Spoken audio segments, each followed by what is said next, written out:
जय श्री श्याम मित्रों, मैं हूं आपका ज्योतिष मित्र पंडित हर्ष। एक बार फिर से आपका हमारे YouTube चैनल एस्ट्रो पंडित हर्ष शर्मा में स्वागत है। बड़े ही सरल तरीके से ज्योतिष को जानेंगे और समझेंगे।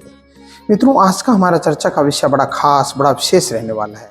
आज हम जानने वाले हैं पहले के समय में लोग अपने बच्चों का नाम भगवान के नाम पर क्यों रखते थे। जानेंगे इसी की संपूर्ण जानकारी, तो जुड़े रहिए हमारे इस YouTube वीडियो के साथ में अंत तक। आइए मित्रों, जानते हैं पहले के समय में लोग अपने बच्चों का नाम भगवान के नाम पर क्यों रखते थे। मित्रों, जब भी घर में कोई नन्हा मेहमान आता है तो सबसे ज़्यादा दुविधा उसका नाम रखने में होती है। परिवार का हर सदस्य नन्हे मेहमान को अलग अलग नामों से बुलाता है। आजकल ट्रेंडी नामों का चलन कुछ ज़्यादा हो गया है। परिवार में जब भी किसी बच्चे का जन्म होता है तो सभी लोग उसके अलग अलग नाम रखते हैं। वहीं मुख्य नाम राशि के अनुसार रखा जाता है। वर्तमान में ट्रेंडी और फैशनेबल नामों का चलन ज़्यादा हो गया है। पहले के समय में लोग अपने बच्चों का नाम भगवान के नाम पर रखते थे, जैसे लीलाधर, मोहन, शिव शंकर, कैलाश, हनुमान इत्यादि। क्या आप जानते हैं बच्चों का नाम भगवान के नाम पर रखने की परंपरा कैसे शुरू हुई?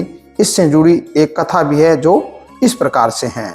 ये है अजामिल की कथा। श्रीमद् भागवत के अनुसार पहले के समय में अजामिल नाम का एक ब्राह्मण रहता था। वह अधर्म के काम ही करता था। न तो वह कभी भगवान की पूजा करता था और न ही कभी कोई धर्म का कार्य करता। अजामिल ने एक वेश्या से विवाह कर लिया, जिससे उसकी कई संतान हुई। एक बार जब अजामिल घर के बाहर बैठा था तो कुछ संत उसके घर पर भिक्षा लेने आए। अजामिल ने उन्हें धुतकार कर भगा दिया। उनमें से एक संत ने देखा कि अजामिल की पत्नी गर्भवती, तो कहा कि तुम अपने होने वाली संतान का नाम नारायण रखना। ऐसा कहकर संत वहां से चले गए।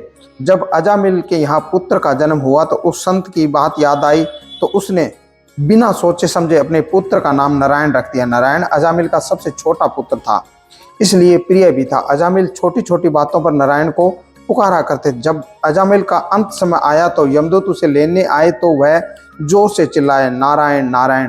तभी वहां भगवान विष्णु के दूत प्रकट हुए और उन्होंने यमदूतों से कहा, वहां से जानने के लिए कहा, और स्वयं अजामिल को लेकर बैकुंठ लोक आ गए। यहाँ आकर अजामिल को आश्चर्य हुआ। अजामिल ने भगवान विष्णु के दूतों से पूछा कि मैंने तो जीवन में कभी भी कोई धर्म का कार्य नहीं किया, तो फिर भगवान ने मुझे बैकुंठ लोक कैसे प्रदान किया?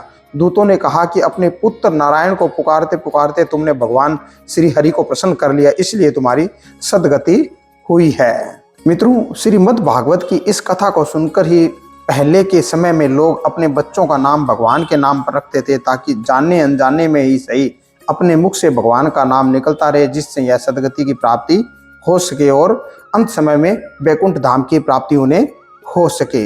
इसी वजह से पहले के लोग भगवान के नाम पर अपने बच्चों का नाम रखा करते थे। मित्रों, ये थी विशेष तरह की जानकारी। इसी तरह की और अन्य जानकारी जानने के लिए जुड़े रहिए हमारे इस चैनल के साथ में। हमारे इस चैनल पर ज्योतिष को बड़े ही सरल भाषा में बताया और समझाया जाता है। आज के लिए बस इतना ही मित्रों।